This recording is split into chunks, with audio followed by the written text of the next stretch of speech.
Bom dia a todos. O pessoal vai chegando devagarzinho, né? Está mais nessas semanas aí enforcado, que feriadão também. Sempre dá uma caída mesmo no público, é natural. Mas hoje nós temos a presença do nosso querido amigo e irmão Guerizone, que vai nos falar sobre Jesus de Nazaré. Mas antes de passar a palavra para ele, como de costume, a leitura de uma parte do livro Pão Nosso, psicografia de Francisco Cândido Xavier pelo Espírito Emmanuel, capítulo 147, com o título Não é Só. É uma fala de Paulo aos Colossenses, capítulo 3, versículo 8, em que Paulo diz assim: mas agora despojai-vos também de todas estas coisas, da ira, da cólera, da malícia, da maledicência, das palavras torpes da vossa boca. E aí Emmanuel comenta esse ensino de Paulo a todos nós. Na atividade religiosa, muita gente crê na reforma da personalidade, desde que o discípulo da fé se desligue de certos bens materiais. Um homem que distribua grande quantidade de rouparia e alimento entre os necessitados é tido a conta de renovado no Senhor. Contudo, isso constitui modalidade da verdadeira transformação, sem representar o conjunto das características que lhe dizem respeito. Há criaturas que se despojam de dinheiro em favor da beneficência, mas não cedem no terreno da opinião pessoal, no esforço sublime da renunciação. Enormes fileiras de aprendizes proclamam-se dispostas à prática do bem. No entanto, exigem que os serviços da benemerência se executem conforme seus caprichos e não segundo Jesus. Em toda parte, ouvem-se fervorosas promessas de fidelidade ao Cristo. Todavia, ninguém conseguirá semelhante realização sem observar o conjunto das obrigações necessárias. Pequeno erro de cálculo pode trair o equilíbrio de um edifício inteiro. Eis porque, despojando-se alguém de algum patrimônio material em benefício dos outros, não se esqueça também de desintegrar em derredor dos próprios passos os velhos envoltórios do rancor, do capricho doentio, do julgamento apressado ou da leviandade criminosa, dentro dos quais afivelamos pesada máscara ao rosto, de modo a parecer o que não somos. Aquelas palavras de Emmanuel, né? Inclusive, antes da gente começar aqui, a gente conversava, eu e o Guerizone aqui, exatamente sobre esses trabalhos assistenciais, né? Que a gente faz, muitas outras pessoas, obviamente. E a página vem exatamente dizer isso. Tudo isso é bom, tudo isso faz parte, mas não esqueçamos da nossa parte espiritual, da nossa parte íntima, da nossa mudança, né, de atitude, deixando esses vícios, esses sentimentos ruins que fizeram parte de muitas encarnações nossas aí para trás, e talvez alguns ainda mantenham nessa existência, mas que a gente precisa aprimorar isso também, né? E eu me lembro sempre também, toda vez que eu falo da questão da caridade material, a mensagem da irmã Rosália, na instrução dos Espíritos, no capítulo 13 do Evangelho, não sabe a vossa mão esquerda que deu a vossa mão direita, quando ela diz que caridade material é fácil de fazer, né? Basta você dar daquilo que você tem. Mas uma caridade mais difícil de praticar é a caridade moral. A irmã Rosália ensina que a caridade moral consiste em suportarmos uns aos outros, né?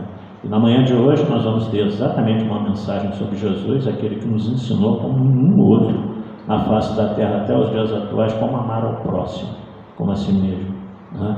E inclusive entender isso, a necessidade do perdão, a necessidade da fraternidade e sobretudo do amor, porque para isso ele veio, com sacrifício, sabendo das esferas mais evoluídas, para estar junto de nós, passar tudo aquilo que ele passou, mas sobretudo para deixar a sua lição renovadora, deixar a sua mensagem de libertação de todos nós, dos nossos conceitos e preceitos antigos que todos nós tivemos. Costumo sempre dizer também por aí que muitos de nós, dentre os quais eu me incluo, nós erramos todas as nossas reencarnações, todas, nos escapou um, e ainda errei nessa também, a gente ainda erra nessa também. Então, isso é tudo fruto natural de um processo de crescimento espiritual de cada um de nós, que não nos detenhamos só nos erros, mas também procuremos pensar um pouco no acerto. Até a gente também conversava sobre isso, antes de falar aqui, né? Que todos nós temos um quê de mérito também. não apaguemos isso em função também dos nossos desvios, dos nossos desvarios. Né? Vamos fazer uma prece, para dar bastante tempo, que o Guilherme tem sempre bastante coisa para nos dizer, não vamos nos alongar, né, na página e na prece. Então vamos elevar os nossos pensamentos ao alto, que Jesus nos ampare, essas vésperas aí de passagem de ano, mais um ano que se avizinha, que a gente possa ter sempre o bom ânimo, a perseverança do trabalho com Jesus. Pai nosso que estás no céu, santificado seja o vosso nome, venha a nós o vosso reino, seja feita a vossa vontade, assim na terra como nos céus. O pão nosso de cada dia nos dai hoje, perdoe as nossas ofensas, assim como nós perdoamos a quem nos tem ofendido. Não os deixeis cair nas tentações do caminho, mas livrai-nos de todo mal, porque são teus o reino, o poder e a glória para todos sempre. Então, com essa prece, nós passamos a palavra para o nosso querido amigo e irmão Guilherme.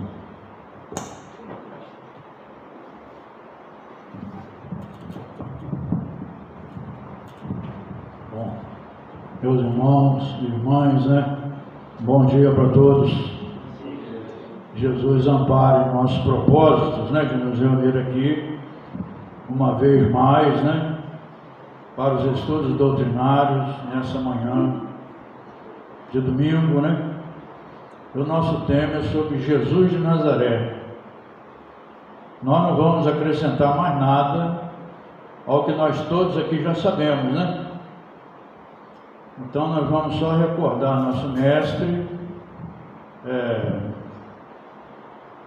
as suas tarefas grandiosas, né? De vir para que está conosco, governador espiritual da terra, criou a terra para que nós a habitássemos, procurássemos evoluir nela, né? Enfim, nós aqui fizemos um mapa da Palestina e do Vale Mesopotâmico.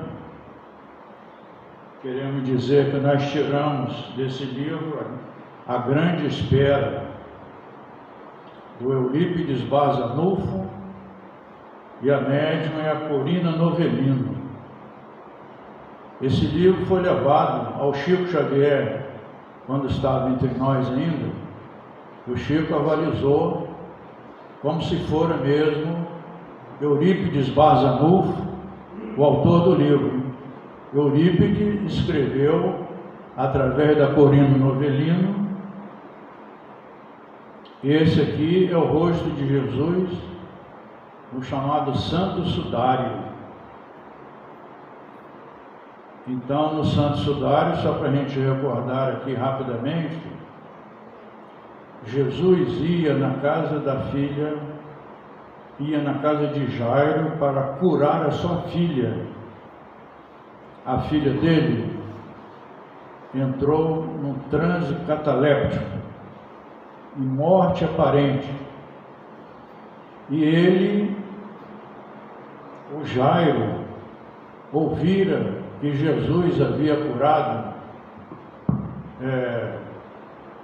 um filho de uma senhora que morava na cidade de Naim. Naim é uma cidade divisória entre a Galileia e a Samaria. Então, o enterro já estava saindo. Pensem bem, né? Uma família vai enterrar seu filho, a mãe chorosa, de repente Jesus com seus apóstolos, saindo da Galileia para Samaria, ele queria chegar na Judéia, em Jerusalém. Aí ele vê o féretro, manda parar o féretro, percebe que o menino, o filho da viúva da cidade de Naim, estava vivo, porque com essa capacidade poderosa, né, da sua dupla vista, Jesus viu que o perispírito, o cordão, né, prateado, estava ligado do cérebro do corpo físico ao cérebro do perispírito. Portanto, ele estava vivo, mandou parar o féretro, né? Aí segurou na mão do menino e falou: levanta-te. Foram as mesmas palavras que ele falou quando ele foi na casa. Então Jairo foi atrás dele. Estava ali, né? Exatamente próximo do lago de Genezaré, em Cafarnaum. Jairo chegou, Jesus tinha chegado em Cafarnaum. Ele falou: Senhor, minha filha está em morte aparente, eu tenho certeza que ela está viva, né? Eu soube que o Senhor ajudou o filho da viúva de Naim, ajudaria o Lázaro mais tarde. Foram seus últimos momentos entre nós, fisicamente falando, de Jesus. Já estava se aproximando lá em Betânia. Nós fizemos até um mapa ali que nós vamos apresentar daqui a pouco. Aí quando ele estava indo, a multidão estava caminhando junto com Jesus, que era assim, né? Onde Jesus ia, uma multidão se aproximava, todo mundo querendo até pegar nas vestes deles apenas. Aí de repente alguém segurou na vestimenta dele mesmo. Aí ele perguntou: Pedro, quem segurou nas minhas vestimentas? Porque de mim saiu uma virtude. Olha as palavras que o Senhor Jesus disse, para que assim saísse dele o fluido curativo, o ectoplasma. Ele chamou de virtude. Saiu de mim uma virtude. Seu ectoplasma poderoso, né? Aí essa irmã se ajoelhou na frente dele. Segundo Amélia Rodrigues, Primícias do Reino, chamava-se a nossa irmã Berenice. Bom dia. Chamava-se Berenice. Aí ela se ajoelhou, falou: Senhor, fui eu quem segurei na vestimenta do Senhor. Eu estou curada, ela fala. Aí Jesus colocou a mão na cabeça dela. Ele não teve a intenção de curá-la, não teve, né? Colocou a mão na cabeça dela, falou: foi a tua fé que te curou, né? Fé é esse sentimento poderoso, né? Que todos nós aqui temos. Jesus fala isso em outras oportunidades, do poder da fé, né? Tudo é possível àquele que crê, disse-nos o Cristo, né? Tudo é possível àquele que crê. E ela falou: Senhor, eu creio. Colocou a mão na cabeça dele e disse: foi a tua fé que te curou, não fui eu, né? Tua fé. Ela aspirou, né? Igual Kardec analisa essa passagem, como se fosse uma bomba que aspira a água de um lugar e joga para outro. Ela aspirou, né, pela fé extraordinária da Berenice. Tinha um problema de hemorroidas, por isso passou aqui como a cura da mulher hemorroíça. Muita gente pensa que é fluxo menstrual, mas fluxo menstrual não é doença. Ela tinha um problema de hemorroidas que sangravam, segundo nos informa a Amélia Rodrigues. 12 anos. E ficou curada, pois foi ela quem colocou o sudário, né, um tecido de linho branco, segundo a Amélia, né? Jesus carregava a cruz, suado, tinha assim sofrido muitos castigos por Pôncio Pilatos, que tentou ajudá-lo, né? Por 3 vezes libertar Jesus, não conseguiu, né? Aí ela chegou lá com esse tecido de linho branco e ficou a imagem do Cristo aqui. Está lá no Vaticano isso. Está lá no Vaticano. Esse é o chamado Santo Sudário, demonstrado fisicamente, quimicamente, biologicamente, por inúmeros cientistas de inúmeros países também. Confirmado. É Jesus de Nazaré. Esse é o Santo Sudário. Quem então fez isso? Foi essa irmã Berenice que aspirou a energia dele, ectoplasma dele, e ficou curada. Aí ele foi até a casa do Jairo, lá em Cafarnaum. Aí quando chegou lá, ele viu que a menina também estava lá, o cordão prateado, ligando o cérebro do corpo físico ao cérebro do perispírito. Segurou na mão dela, né? 12 aninhos só que ela tinha, né? E disse: Talita cumi!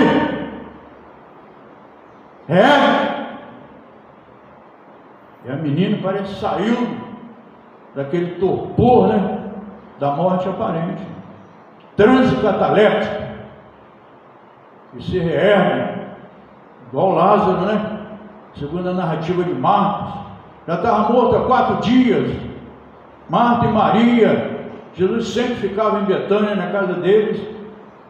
Marcos é que fala isso para nós. Bom dia, irmão. Marcos fala que já tinham colocado lá, vamos dizer assim, no cemitério, que era uma grande gruta lá, a pedra. Aí Jesus de longe pediu para remover a pedra. Bom dia. Aí tiraram a pedra. Aí Jesus de longe assim falou: Lázaro, sai para fora. Daqui a alguns minutos, né, o Lázaro saiu tonto, cheio de panos, né, todo envolvido. Saiu Lázaro redivivo. Então nós temos essas 3 passagens de transes catalépticos nas narrativas evangélicas, né? Jesus atuou com sua energia poderosa, ajudando a todos. Então eu queria, não sei como é que tira isso daqui. Alguém conhece como é que tira? Só puxar aqui? É? Acho que não. Ah, tá. Obrigado. Bom dia, então, né? Então eu queria apresentar para vocês aqui o mapa da Palestina. Está aqui no livro que nós falávamos, de onde nós tiramos isso, né? É aqui. Então são 2 mapas da Palestina atual, da Palestina na época do Senhor Jesus. Os 2 mapas estão aqui. De onde então nós tiramos. Vou apresentar o mapa, que muitas vezes alguém nunca estudou, nunca se recorda, né? Vamos tentar recordar aqui. Está a Fenícia, hoje é o Líbano, região tumultuada, conforme nós sabemos, né? Aqui está a Síria, região tumultuada, conforme nós sabemos. Aqui Saulo, teve encontro com Jesus em Damasco, a caminho de Damasco, na Síria, né? A Galileia, na época do Senhor Jesus, era dividida. Bom dia. Era dividida em 5 estados: Galileia, Decápolis, Samaria, Pérea e Judéia. Então, nascido aqui no Monte Hermon, pequenos filetes de água pertencentes à Síria formam um pequeno rio que vai desaguar e formar um pequeno lago chamado Águas de Merom. Outro pequeno rio e é formado o Lago de Genezaré. Outro rio maior é o Rio Jordão. Nessa embocadura aqui, porque aqui é o Mar Morto, que desce aqui, ó, e vai desaguar no Mar Vermelho, que Moisés, né, abriu para a fuga dos egípcios. Desculpem, para a fuga dos judeus do cativeiro egípcio. Ele vai desaguar aqui no Mar Vermelho. Então nós vamos encontrar aqui na Judéia, Jerusalém. Vamos encontrar a Betânia, que nós havíamos falado, de Lázaro, de Marta e de Maria. Vamos encontrar aqui Jericó. Bom dia. E vamos encontrar também a Bataneia. Todos aqui no lado da Judéia, próximos do Rio Jordão. Nessa embocadura aqui, ó, foi quando João Batista batizou Jesus Cristo. Foi nessa embocadura da ligação do Rio Jordão com o Mar Morto. O Mar Morto, só título de curiosidade, o Mar Morto, ninguém afunda nele, porque a concentração salina do Mar Morto é de 25%. Vocês terem uma ideia, aqui em Angra dos Reis é 4%. Aqui ninguém afunda, não. As pessoas que ficam aqui, essa variação de densidade ou de peso específico do nosso corpo em relação à água salina, faz com que nós não afundemos. Bom dia. Tudo bom? Então a vida marinha aqui é muito difícil, aqui no Mar Morto. Então nós vamos encontrar essa divisão aproximada do mapa, baseado ali no livro de Eurípides de Bazanur. Agora nós queríamos mostrar desse outro lado aqui, a Mesopotâmia. Então a Mesopotâmia foi considerado, pelos historiadores, é o local assim mais antigo da humanidade, onde nós tínhamos já uma civilização organizada. Foi aqui no Vale Mesopotâmico. Então aqui no Vale nós temos o rio Eufrates, o rio Tigre, ele se junta aqui no Golfo Pérsico, que sai aqui de baixo e liga no Mar da Arábia, que vai desaguar no Oceano Índico. Então essas ligações aqui, nós tínhamos Nínive, capital da Síria. Na Síria, curiosamente, nós vamos encontrar Isaías morando lá, Jeremias, Miqueias, em torno de 750 anos, aproximadamente, antes de Jesus Cristo.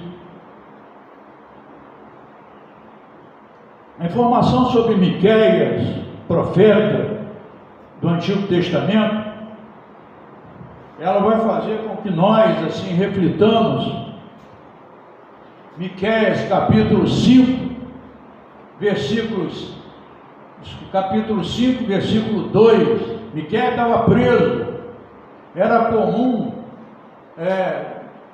os governantes da época virem até aqui na Palestina, atravessarem todo, a Arábia, virem até aqui, prenderem muitos irmãos e levarem a todos eles como cativos para lá. Então levaram, Jeremias, Isaías, Miqueias, entre outros. O Zacarias, que nós vamos falar dele também, estava preso aqui na Pérsia, que hoje é o Irã. E aqui em cima é a região do Iraque.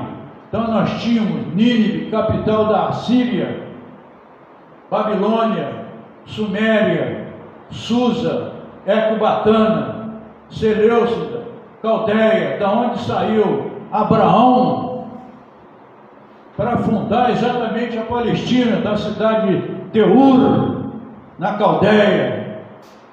Ele saiu daqui através de um sonho, 2000 anos antes de Cristo. O povo hebreu, portanto, aqui, 4000 anos da nossa era, o povo hebreu foi formado. Temos aqui nesse livro, Universo e Vida, do Espírito Áureo, através do Hernani Santana, médium lá da FEB.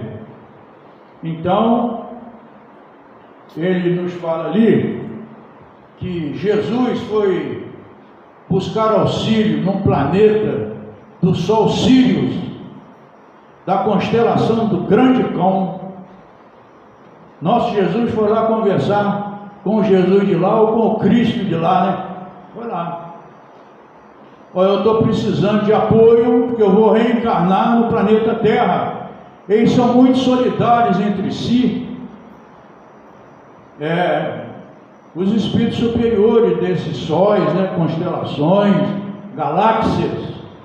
Tanto é que expulsos desse planeta, eles foram lá exatamente para a Capela. Capela, na verdade, é um Sol 5.800 vezes maior do que o nosso Sol. E o nosso Sol é 1.300.000 vezes maior do que a Terra, que tem um raio modesto de 6.400 quilômetros. no raio da terra, né? Olhem só a grandiosidade, né, de tudo isso do nosso universo. Expulsos de lá, foram para a capela, da capela vieram para cá. E já está saindo gente daqui para ir para outro planeta, né? Graças a Deus nós não vamos. Vamos? Não vamos não, né? Se Deus quiser, né? Vamos continuar fazendo a caridade, o bem ao próximo, conforme a gente tem feito. Vamos continuar firme, né? Nós não podemos chegar depois no plano espiritual, quando o nosso mentor diz: o que você fez? O que você fez? O que nós vamos apresentar? Bastante coisa, né? Ou não? Temos que apresentar alguma coisa. Se não foram lá para passear, ninguém está aqui a passeio, tá? Então aproveitemos, temos muito tempo ainda para a gente trabalhar, para ajudar o próximo. Fora da caridade não tem salvação. Todos nós sabemos disso, né? Nos empenhamos, sei que vocês trabalham muito pela caridade, mas procuremos trabalhar mais, que é individual, né? É individual. Quanto mais bem nós fizermos, melhor será para nós. Aponta o mentor dessa casa, Dr. Bezerra de Menezes, dizer que a nossa condição no plano espiritual será a soma algébrica dos nossos atos. Olhem só, nossa condição, boa ou ruim no plano espiritual, será uma soma algébrica dos nossos atos. Então é assim, né? Se nós fizermos 10 coisas boas, fizemos 5 erradas, nós estamos com um saldo bom, mais 5. Mas se nós fizermos 10 coisas erradas e só apresentarmos 5 como coisa boa, nós estamos com um saldo negativo. Então nós temos que nos empenhar mais, né? Trabalhar mais, ajudar mais, servir mais. É o nosso propósito, né? A bandeira do Espiritismo é a caridade. É a bandeira do Espiritismo, né? A caridade. Porque a caridade material vai se transformar na caridade exatamente, conforme o nosso irmão estava dizendo aqui, né? Na caridade moral. Qual é a função da caridade moral? Ela consiste em nós nos suportarmos uns aos outros. No nosso ambiente de trabalho, que maravilha que é, né? Dentro de casa, maravilha que é a nossa casa, né? Todo mundo se entende bem em casa? Parece que sim, né? Ninguém falou nada. Graças a Deus que a gente se entende bem, né? Nosso ambiente de trabalho, até dentro do centro espírita, temos que fazer exercício da caridade moral. Por isso Kardec diz assim: trabalho, solidariedade e tolerância. Foram dizer de Allan Kardec, porque senão é difícil mesmo. Nós estamos a caminho da nossa melhoria, né? Nós estamos caminhando. Nós vamos chegar lá, vamos, certamente que todos chegaremos lá. Todos. Podemos dar muitas voltas, né? Que a nossa evolução, ela é em espiral. Nossa evolução é numa espiral. Então é assim, né? Nós estamos aqui, subimos um pouquinho, depois caímos um pouquinho, subimos de novo, descemos um pouquinho, subimos de novo, até chegar em Deus, nosso Pai. Então Jesus Cristo, para ajudar a gente, ele falava assim: vós fareis o que eu faço e muito mais ainda, que vós sois deuses. Olha que incentivo! Vós sois deuses, fareis o que eu faço e mais ainda. É um incentivo bom demais, né? O nosso Eurípides Barçanufo, próximo de Sacramento, antes dele ser o Eurípides que nós conhecemos, lá em Sacramento, ele perde Sacramento, ele foi um lenhador. Lenhador, gente. Uma reencarnação obscura. Então é por isso que assim, a gente sobe, foi dar uma descida, sobe de novo, até chegarmos a Deus, nosso Pai. Jesus fala que Ele ainda está caminhando, diz para nós isso: vós sois deuses, fareis o que eu faço e mais ainda do que eu faço. Olha que beleza isso para nós, né? Que incentivo. Então, aqui em Nazaré, Maria estava com 15 anos, o José com 40, Maria grávida de 9 meses, moravam aqui em Nazaré. Aí o imperador romano chamado Augusto resolveu pedir um recenseamento. Quero saber quantas pessoas estão sob meu domínio. Ele, conforme sabemos, Roma mandou no mundo durante 800 anos. Quando Jesus nasceu aqui em Belém, Judá, zerou a humanidade. Era o ano 750 de Roma. É antes de Jesus e depois de Jesus, dada a grande importância desse Espírito extraordinário, nosso irmão maior. Fareis o que eu faço e muito mais, vós sois deuses. Olha, tem que estar reservado para nós, E a gente fica às vezes preocupado com o vizinho que fala mal de nós, né? Aqui, graças a Deus, vocês não têm esse problema, né? Vivem bem com o vizinho, né? Convivem ou não convivem? Mais ou menos, né? Então, nós somos herdeiros do universo. Todos nós somos herdeiros do universo. Deus criou tudo isso para nós, e para os nossos outros irmãos de outros planetas. Enfim, aí o José, ele tinha que vir exatamente na área que lhe era devida fazer o recenseamento. É igual a BGE faz aqui para nós de 10 em 10 anos mais ou menos, né? Nós vamos lá, alguém entrevista a gente, seu nome, quanto você ganha, quantos filhos você tem casa, você tem carro, tem isso, tem aquilo. O José, ele tinha que vir aqui em Belém de Judá. Por quê? Porque ele não era das 12 tribos do Jacó, dos filhos dele. Nós até fizemos um levantamento das 12 tribos do Jacó. Porque o Jacó, nesses 12 filhos que ele teve, está no livro do Moisés, um dos livros, né? Moisés escreveu 5 livros.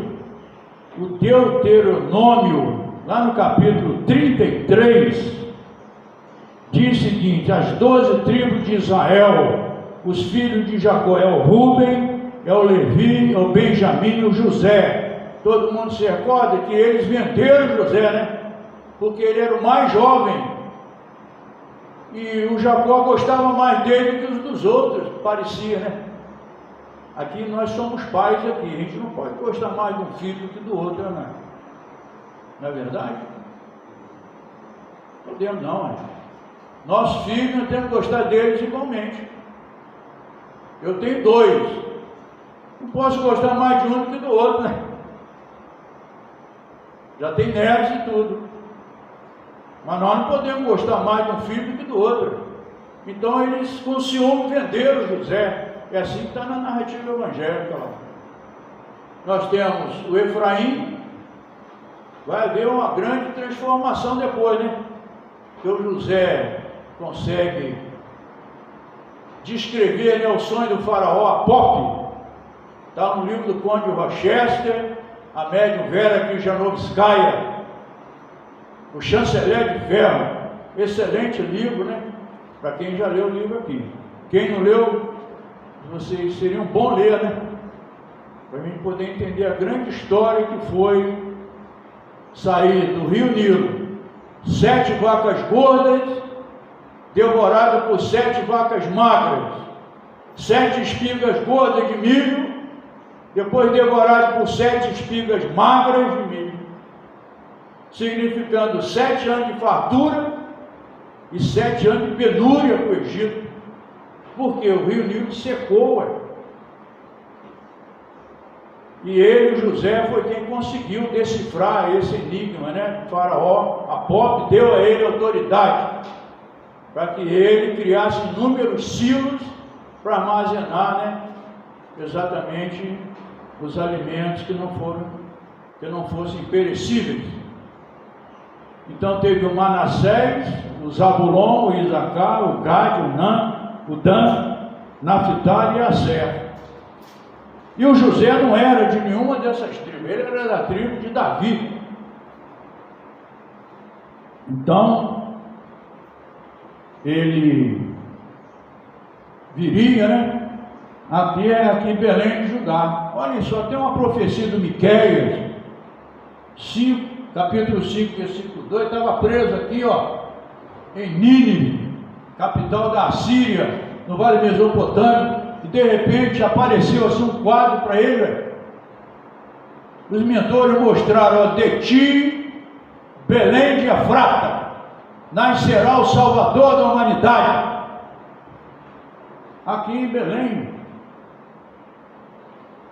de ti, Belém de Efrata, nascerá o Salvador da humanidade, pequenina que és.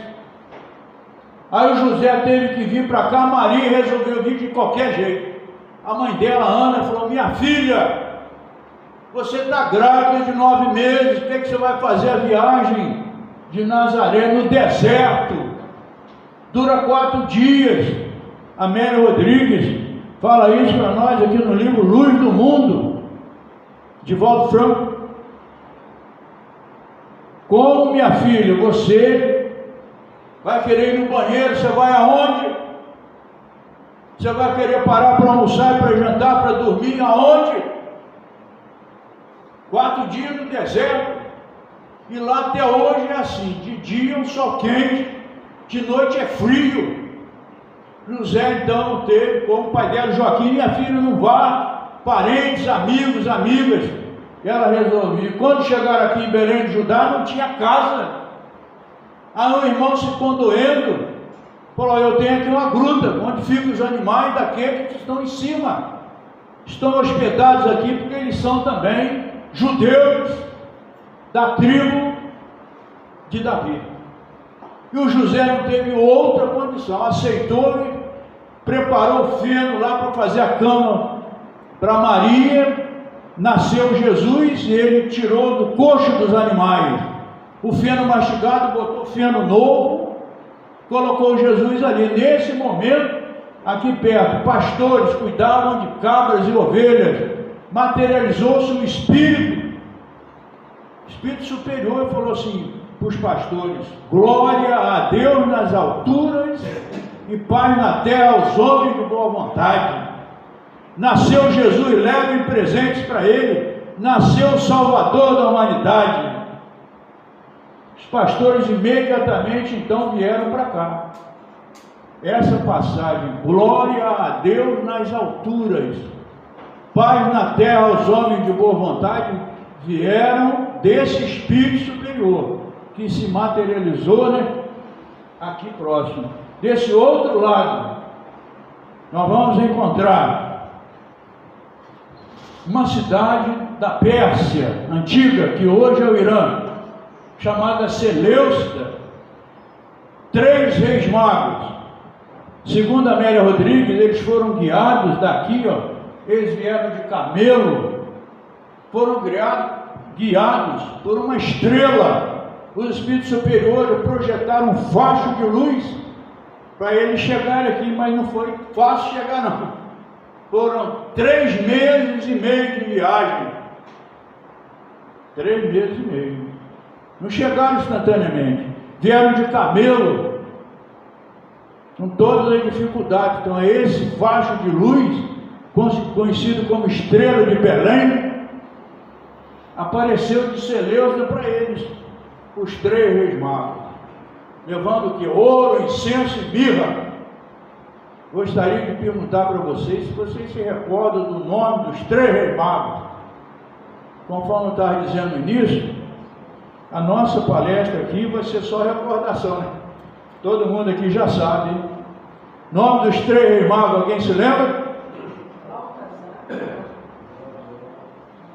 Baltazar. Gaspar, muito bem. Falta um ainda.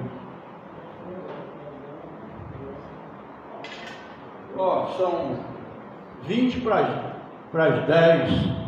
Será que até 10 horas a gente vai lembrar esse outro nome? Belchior, muito bem. Então nós vamos ter os 3 reis magos, levando ouro, incenso e mirra. Eu fiz algumas pesquisas e descobri o seguinte: Baltazar, ele era árabe. Então ele, como árabe, estava levando incenso, que significa a divindade do menino Jesus. O incenso era assim, muito vendido, o comércio de incenso era grande, até hoje, né? Muita gente gosta, um cheiro agradável, né? Botar um incenso lá na nossa casa. O Belchior, ele era indiano, levava ouro, significando a sua realeza. Eles eram astrônomos, astrólogos, eles viram na conjunção dos astros que iria nascer o maior espírito que já pisou aqui na terra, inclusive ele que construiu a terra, nosso mestre Jesus Cristo. E o etíope Gaspar era etíope, ele levava mirra, significando a sua humanidade. Alguém lembra o que é mirra? Hein? É mais ou menos isso aí. Na verdade, a mirra é uma resina odorífera, né? Um perfume medicinal também, fornecida somente por 2 árvores, só 2. Eu não coloquei aqui o nome assim, científico das 2 árvores, lá da Etiópia, no continente africano. São usadas como incenso e perfumes, como unguento, para os sepultamentos também. Que antigamente, quando nós vimos, Lázaro, sai para fora, a pessoa untava, né? Inclusive com a mirra, que é um perfume, né? Para que não houvesse assim odores desagradáveis dentro. Imagina que seja um cemitério, fazia um buraco aqui na parede da gruta, untava, né, com panos, perfumes, enfiava o corpo aqui dentro e lacrava. Hoje alguns cemitérios nossos já fazem isso, eles são verticais, repararam? Aí tem várias, aí o cadáver dentro do caixão é colocado assim, ó, desse jeito aqui, ó, né? Baseado lá atrás, né? Eles faziam assim. Então nós vamos encontrar Jesus nascendo aqui, e o José, Mateus informa isso para nós no capítulo 1 e capítulo 2, que apareceu um espírito para eleições naquela mesma noite, quando os 3 reis magos, Herodes o Grande, chama os 3 aqui, porque eles vieram anunciando: ó, nasceu o Salvador, rei dos judeus, nasceu, vai mudar o mundo. Aí ele quis saber, o Herodes o Grande, tinha 4 filhos. O Arquelau, Herodes antes daquele coroou Jesus com a coroa de espinho, né? Porque era tetrarquia, e ele era aqui o tetrarca da Galileia. Jesus morava em Nazaré. Então era sobre a jurisdição dele. Por isso que Pôncio Pilato envia primeiro para lá. Não me compete, né? É você. Aí riram dele, zombaram dele, né? Apresentou Jesus lá para a multidão e riram dele. Aí Pôncio Pilato falou assim: não, eu vou pedir para que ele seja um pouco castigado, né? Tem alguns filmes aí que fazem até, eu acho, com certo exagero, né? Ele volta lá todo machucado, né? Apresenta lá Jesus para a multidão condena Jesus, isso mesmo. Não quer libertá-lo. Não, vão trocá-lo por Barrabás, que é um criminoso. A multidão prefere soltar o Barrabás criminoso e condenar Jesus Cristo. Tomara que a gente não tenha estado lá, né? Tomara. Porque nós temos um livro aí de gente que esteve lá. Camilo Castelo Branco, grande escritor português, ele esteve lá, está no livro, né? Memória de um Suicida. Ele esteve lá. E foi o primeiro ainda, olha que coisa, foi o primeiro a dizer: condenem Jesus e libertem Barrabás. Foi o primeiro. Já pensaram a consciência dele, né? Ele viu, né? Fez a regressão de memória dele, depois que ele se suicidou com um tiro no ouvido, e conta para nós esse extraordinário livro, né? Que é Memória de um Suicida, Ivone Pereira. Extraordinário livro. Bom, então, Jesus foi condenado e saiu pela porta aruena carregando a cruz. Alguém aqui se recorda? Jesus saiu carregando a cruz ao meio-dia, porque nós temos que fazer a conversão, somando mais 6 horas às horas das narrativas evangélicas.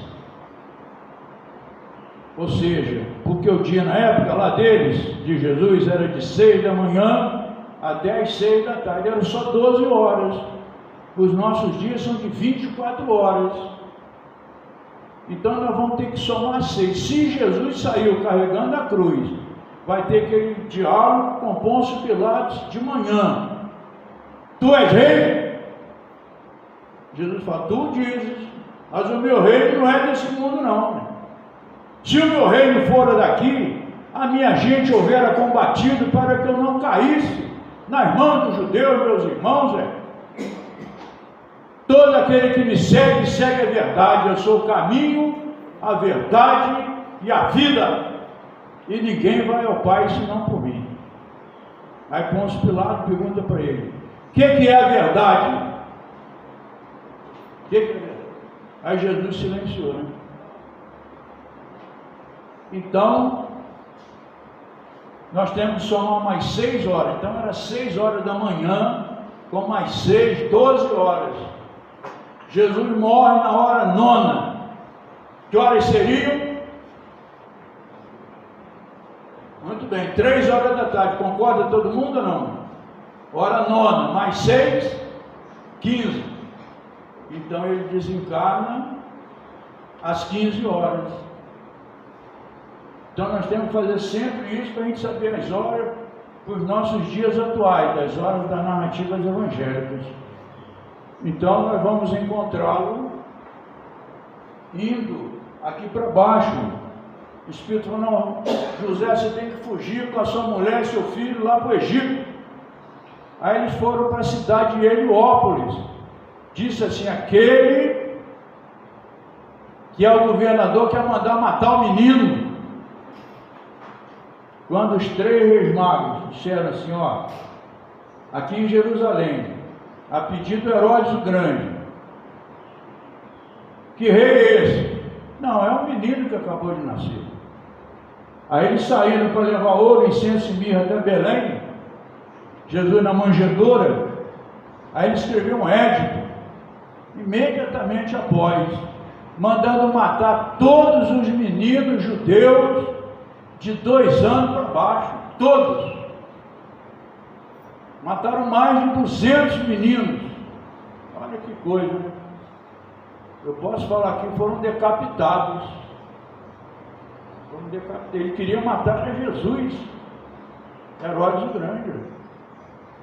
Mas o Espírito falou: ó, fuja para o Egito, porque aquele que é o governador quer mandar matar o menino. Então eles vieram.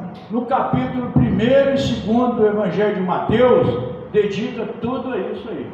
Aí eles vieram para cá, né? O Egito aqui embaixo, na cidade de Heliópolis. 4 anos depois ele morre. Desencarna o Herodes, todo vitimado por hidropsias generalizadas. Nós temos um livro espírita chamado Solar de Apolo. No Solar de Apolo, o grande espírito Vitor Hugo, através da grande médium Zilda Gama, ele fala que o Herodes o Grande seria São Vicente de Paulo. Seguidores transformaram-se, né, em vicentinos no mundo inteiro. O exemplo vivo dele, né? Ele só fez a caridade, só serviu e ajudou as crianças. Ele reencarna em 1581 uma cidadezinha francesa chamada Poix. Desencarna em 1660 em Paris. Chegavam meus irmãos e irmãs a bater na porta daquela mãezinha pobre. Está precisando de quê? Está precisando de quê? Aí ele explicava, ele com um grupo enorme de irmãos e de irmãs, inclusive Luísa de Marillac, considerada santa pela Igreja Católica. Ajudou muito, eles alugavam um galpão para colocar as criancinhas pobres e davam educação além do alimento. Está precisando de quê? Nós alguma vez já fizemos isso aqui, batemos na cara da pessoa pobre. O que você está precisando? Pois ele fazia isso, com a equipe dele. Por isso que os incentivam no mundo inteiro, seguem as pegadas dele. Pegadas do bem legítimo, da caridade fraterna, a ponto do grande filósofo Voltaire dizer assim: a bondade é a mais alta expressão da caridade. A gente vai entregar uma cesta básica, começa a questionar se vai vender o alimento. Que caridade é essa que nós estamos fazendo? Temos que fazer a nossa parte agora. Que a pessoa fizer é problema dela, mas nós estamos com o nosso coração limpo. Ah, não vou dar esmola porque vai beber. Que caridade é essa? Então Voltaire, ele tinha dinheiro, ele comprava terras e mais terras e dividia lá com os pobres, na época lá em Paris, dividia com os pobres, a ponto de ele chegar e dizer isso, gente, que a bondade é a mais alta expressão da caridade. Nós fomos realmente bondosos, nós temos amor no nosso coração, é isso que nós queremos chegar, nos aproximando de Deus, Vós sois deuses, fareis o que eu faço e mais ainda do que eu faço. O próprio Cristo incentivando a gente, 4 anos depois ele morre, o mesmo Espírito apareceu, José volta lá para a sua carpintaria em Nazaré. Aí o José voltou para lá. Então nós vamos encontrar Jesus, criança, 6 anos de idade, está aqui nesse livro, Boa Nova, 6 anos, gente, Humberto de Campos, Chico Xavier. Ele pegava na mão da mãezinha pobre, cheia de filho, colocava lá para almoçar com ele. Vamos almoçar todo mundo aqui, com a minha mãe, com meu pai. Era assim. Alguém aqui por acaso já fez isso alguma vez? Que Jesus disse assim: quando você for dar uma festa, e quando nós estamos dando festa aí, tudo material, nas nossas ceias, gastamos uma fortuna para fazer a ceia, tudo coisa material, não é isso? Tem gente que bebe, que briga, que faz isso, faz aquele outro. Talvez não seja esse o sentido do Natal, nem do Ano Novo, talvez não seja esse o sentido. Jesus falou assim: quando você for dar uma festa, você não convida seus parentes, seus amigos, convidei os cegos, os coxos, os estropiados, os paralíticos. Nós alguma vez fizemos isso? Não fizemos. Palavras são de Jesus, não são minhas, são do Cristo. Então ele pegava e fazia isso. Com 12 anos nós sabemos que ele foi lá, estava ensinando aqui em Jerusalém, no templo de Salomão, os doutores da lei, pegava o Torá, desenrolava assim, enrolava assim. A Maria saiu de Nazaré com José para vir a Jerusalém passar a festividade da Páscoa, porque Jesus subiu aqui em Tafu-Kef Caná, conhecido como as bodas de Caná, perto de Nazaré. era parente da Maria, portanto parente de Jesus e do José. Ao chegar lá, faltou o vinho, todo mundo se lembra disso.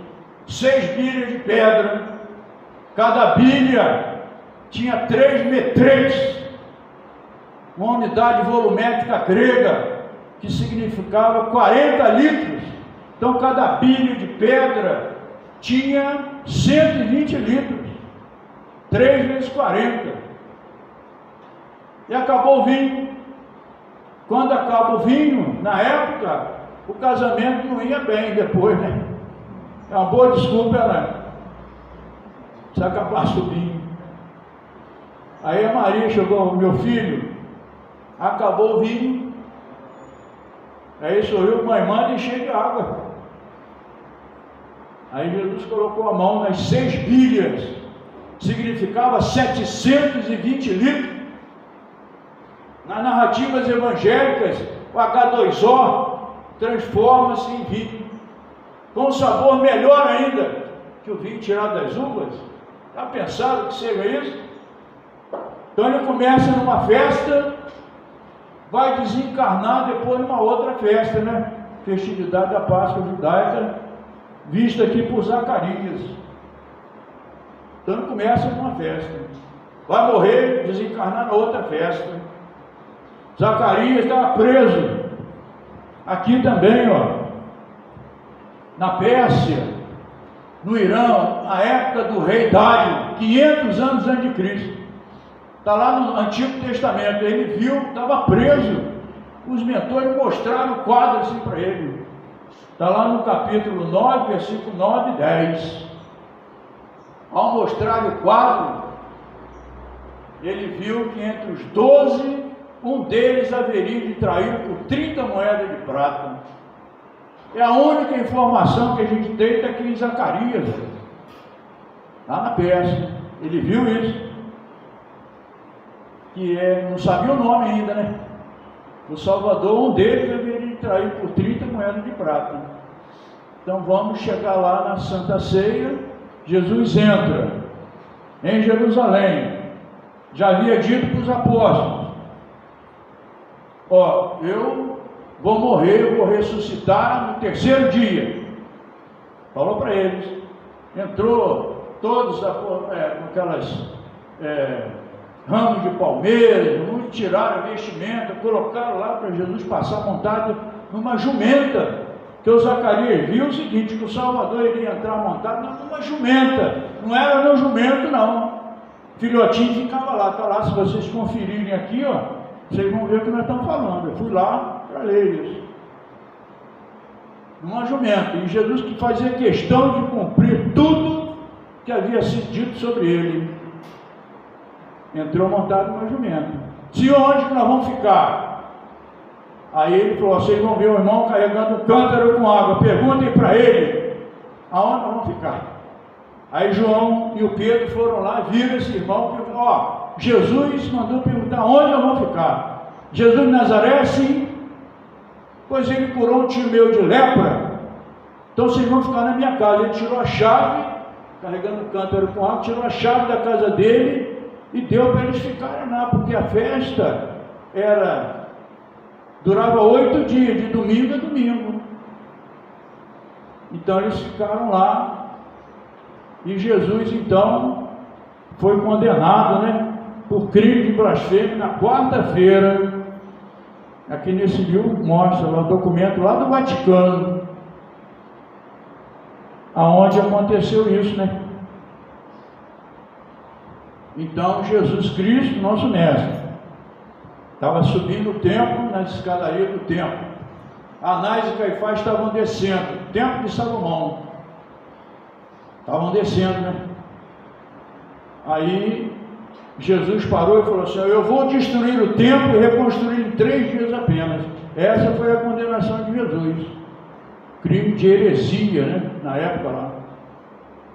Isso condenou Jesus, é um absurdo, né? Uma pessoa morrer porque disse isso. Então nós vamos ter essas informações. E Jesus então morre na cruz, conforme sabemos, mas o mais importante, né? 3 dias depois ele volta materializado. José de Arimateia, né, ao tirarem Jesus Cristo da cruz, compra um túmulo para ele, só para ele, né? Maria Madalena, quando foi lá vê-lo, levando unguento, mirra, né, panos, aí viu que o corpo dele desapareceu.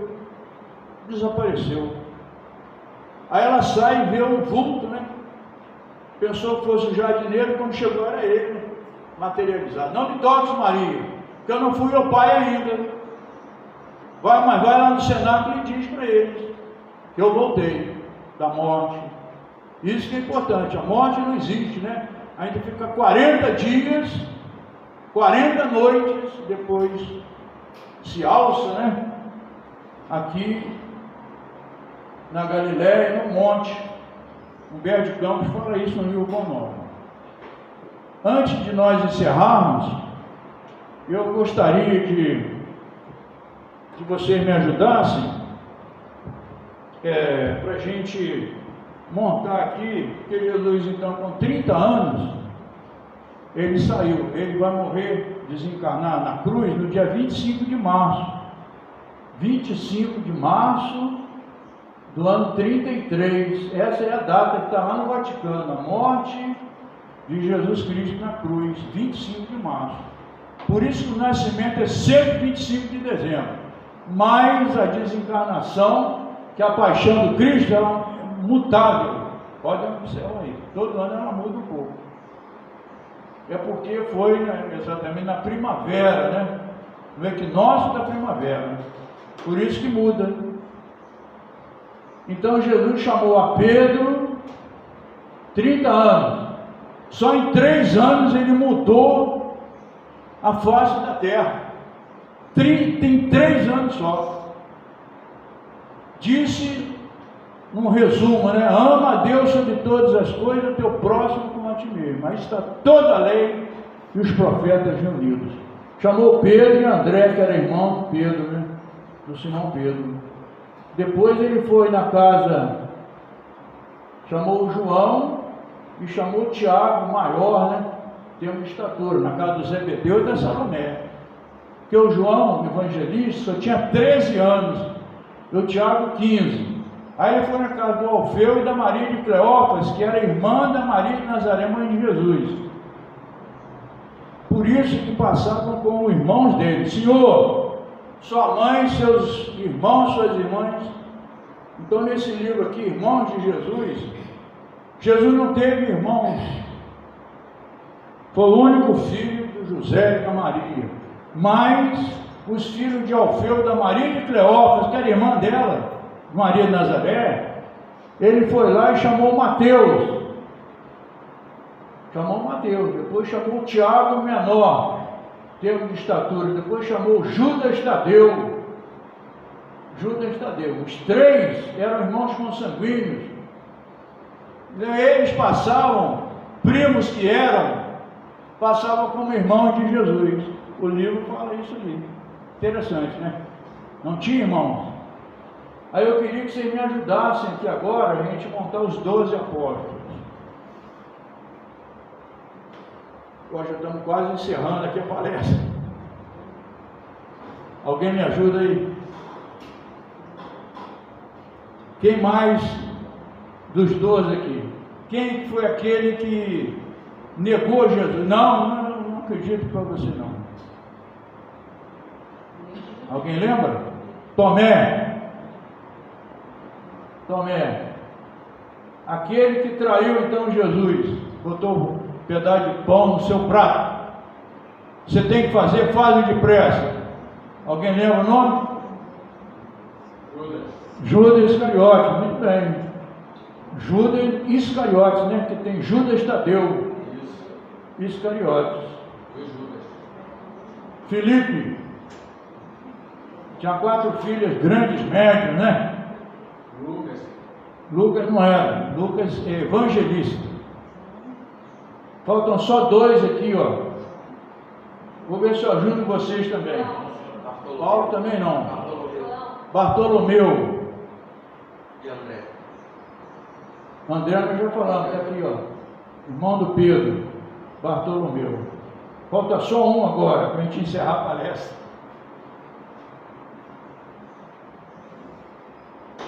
Não, ninguém lembra não? Esse é pouco conhecido mesmo. É Simão os Zelotes.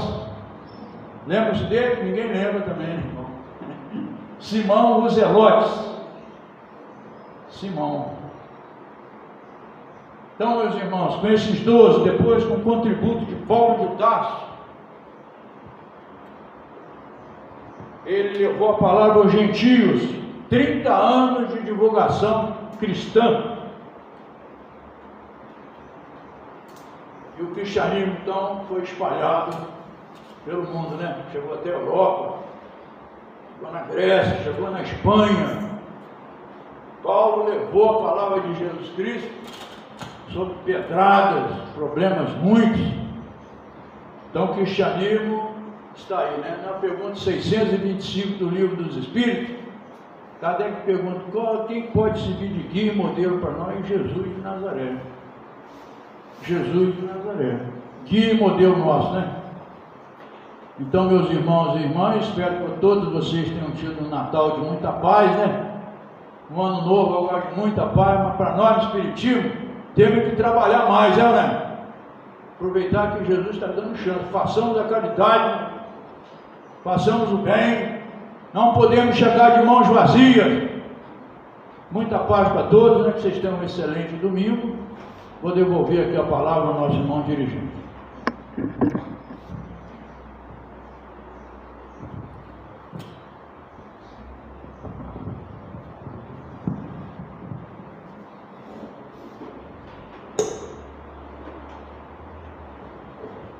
A gente agradece sobremaneira, né?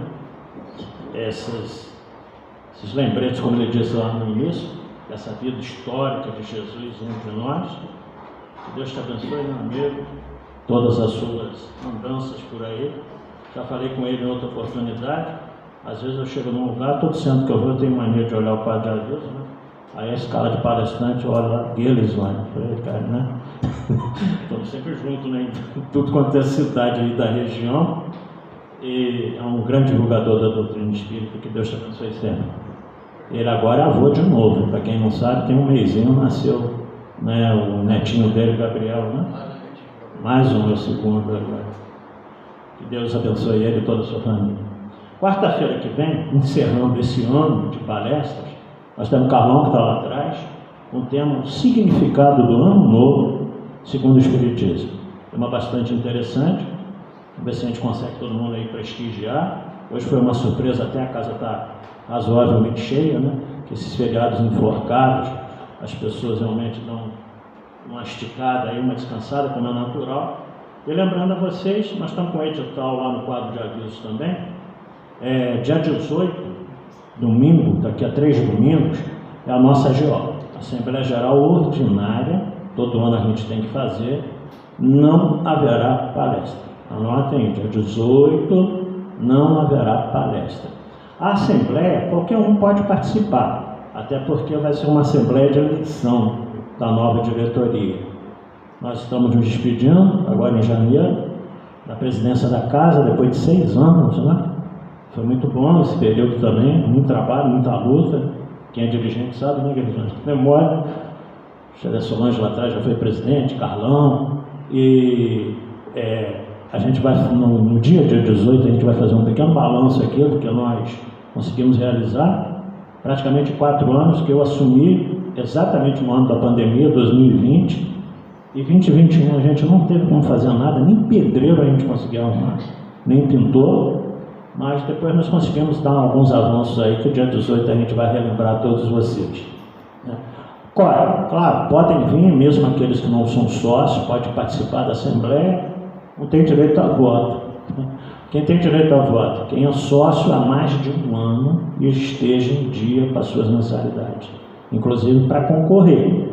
A gente já tem uma chapa aí, mais ou menos, né, anunciada, mas isso não impede que, se alguém quiser montar uma chapa, coisa que também nunca aconteceu, acho que em centro nenhum, né, ou muito raramente lá no passado, uma disputa, mas exatamente a função da nossa fraternidade, a gente não tem isso, a gente sempre compõe as chapas de acordo com todo mundo, né? Então, dia 18, anotem aí, tá? tem que chegar aqui dia 18, não vai ter palestra não? Não vai ter palestra, só uma assembleia. 9 horas da manhã, primeira chamada, e a gente espera meia hora, caso não atinja metade mais um dos sócios, a gente faz a segunda chamada com qualquer número, seria 9h30. Vai ser uma prestação de contas, principalmente do ano passado, que todo janeiro a gente faz uma prestação de contas da casa, tudo que aconteceu no ano anterior. A Angélica está lá na secretaria, tesoureira, vai fazer o demonstrativo para nós de todo o ano de 2025. Então nós vamos falar algumas coisas e depois a gente vai compor a mesa aqui para iniciar a assembleia, ok? Então fica todo mundo avisado desde já.